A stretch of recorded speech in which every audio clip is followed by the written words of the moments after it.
I really hope I'm not seeing things, so I'm gonna have to confirm this with all of you Chibis. I could be thinking too deep into this, but when that mobile armor activated at the end of this episode, was it just me, or did Mika's eye seem to have life in it again? Like, it looked like he could now see out of his eye, and we do know he can see out of his eye and work his arm when he connects to Barbatos, so we know that's what happens when he connects with his Gundam frame.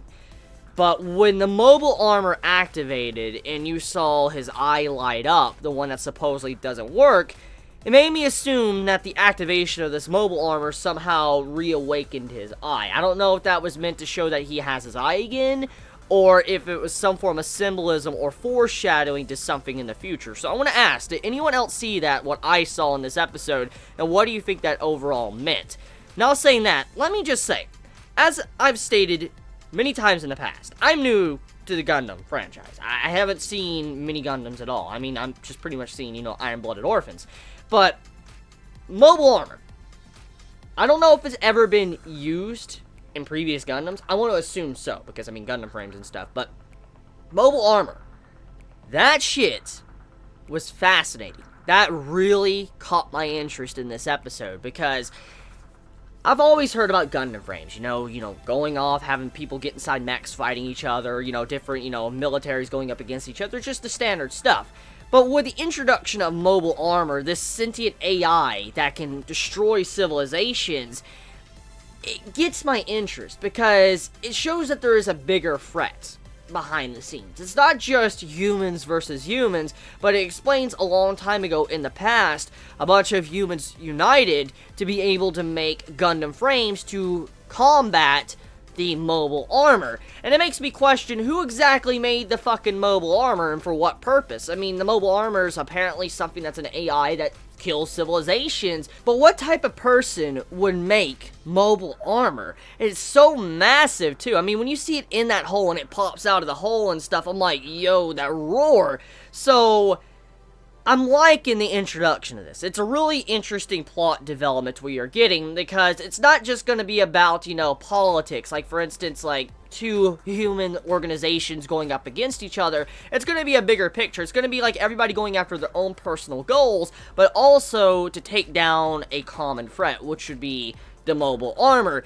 And I mean, if there's one mobile armor, like if there's just one, there might be more out there. There definitely could be more out there, and maybe since this is an AI or something, it might be able to reactivate a bunch of others or something. But the big point of discussion I want to talk about is that mobile armor, that stuff is pretty damn cool. And I just need to ask, the big Gundam fans, people that have been with Gundam for many years now, is mobile armor a new concept, or is it something that's been around? Because I don't personally know. I've heard about Gundam frames and stuff and like that, but I've never heard of mobile armor. So I'm very curious. If anyone knows about mobile armor and you could explain it to me, please do so in the comments below, because I personally have never heard of it, so please.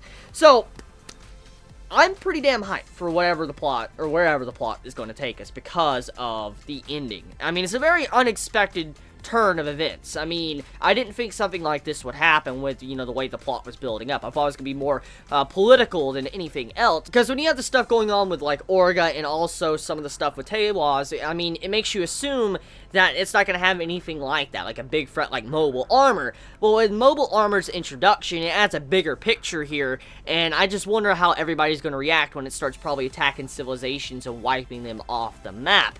So yeah, I mean, right now, a lot of our characters are kind of fucked. If you really think about it, Tekadon, they are in a spot. They don't have any Gundam frames with them. And I mean, judging by how the mobile armor got a little bit of, characterization, it was explained that the information on it was that it would activate if Gundam frames are nearby. And since Mika and Organal, then they don't have any Gundam frames near them, maybe they might not be attacked right off the bat. It might, focus on the Gundam frames nearby, like the mobile suits, take them down, and then if Orga and Mika are not out of there by then, they'll probably be hunted down and killed. So they need to get the fuck out of there. I mean, we don't even know the capabilities of this thing. I mean, I personally don't. I have no idea what type of destruction this thing could have. I mean, for it to be a part of, like, like the Calamity War a very long time ago, but also Gundam frames are made to combat this, it just proves that this must be a very, very powerful creation, and it's not something that can be taken down with the standard, fighting or standard guns or weaponry that you normally see. It'll take a lot of firepower to bring something like mobile armor down, and I mean, we don't even know, like, the radius of its blast, how strong it is in terms of combat ability, so I'm looking forward to whatever is going to happen, like how strong this is and what it's probably going to do. If I had to assume, next week's episode is probably going to focus on just the capabilities of mobile armor and how much it can really accomplish by itself, and I mean, maybe Mika's going to have to call in Barbatos to be able to help out and probably save the day or probably kill this thing because of how powerful it is. Or maybe the thing might get away and then it might, somehow summon more mobile armor. Who the hell knows? Anyways, the episode overall of Gundam this week, it was a lot of setup, and there was a lot of political moments throughout this episode. I mean, you have it to where a lot of people are having their own little plans going on, while, our Chocolate Man, he's wanting to just do something with the mobile armor. Many people, kind of misinterpreted what he wanted to do, thought he was trying to, be a traitor and move up in the rankings and stuff, and, they all misinterpreted what he was trying to do, and so, with everybody trying to do these little things, trying to kind of go behind people's back, stab them in the back, it caused the situation to where the mobile armor reactivated, a bigger threat than what was going on. So, yeah, I mean, it was a political-based episode with a bunch of build-up for the finale of this episode. Like, it was just building up to that scene with the mobile armor reactivating. So, yeah, great episode. Let me know your thoughts. I mean, how does everybody feel about, this week's episode of Gundam? Did you enjoy it? Did you hate it? I mean, how do you feel about all the little details that came in this episode, especially with, what was going on with Mika and how he handled his money? I mean, that was also a very surprising moment, too. I mean, if you think about it. So Mika says, like, I don't know what to do with my money. I have a lot of money. It's good to have a lot of money. But he's like, I don't know what to spend it on. And so he's like, I'll let Kudelia handle my money and all that. And a bunch of the other kids allow Kudelia to handle their money, which proves that they have no desire. They're not, like, proper children or proper humans. I mean, a bunch of humans, desire. That's like in our common nature. We all desire for something, and I mean, with Mika and them not really desiring anything, it's like they're not really educated properly, or they don't feel like they're completely human if you don't desire. I mean, everybody desires something once in life. It could be something petty, like, maybe you just want regular food, or, water, or you want some form of game system. Maybe you want a shiny new ball, or maybe you want a blanket or something. I mean, just everybody has their own desires, and for Mika not to want to spend his money on anything, it proves that he needs to find something that he truly wants and what he desires. So, yeah. I mean, it was a little bit of good setup also with that in terms of the characters and how they have nothing to really desire.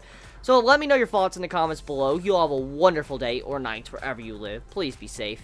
Chibi out.